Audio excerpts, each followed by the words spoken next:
In order to perform this task, we need a Phillips head drill or screwdriver and a flathead screwdriver. First, you want to unlock the sash and open it. Next, you want to remove the screws from the pivot bars, both on top and bottom.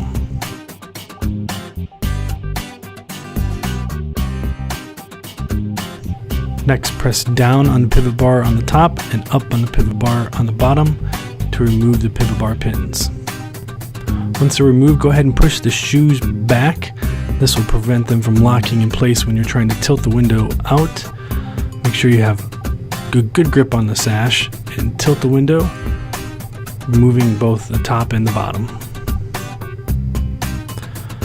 To put the window back in place, first place the bottom pivot bar back into the shoe, then slide the top pivot bar back into the shoe. You may have to adjust the top shoe to get it back into the hole.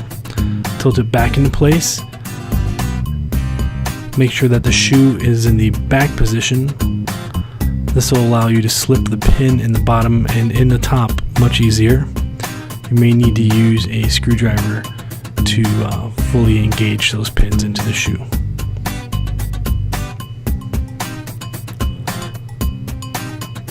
Now place your screws back into the pin.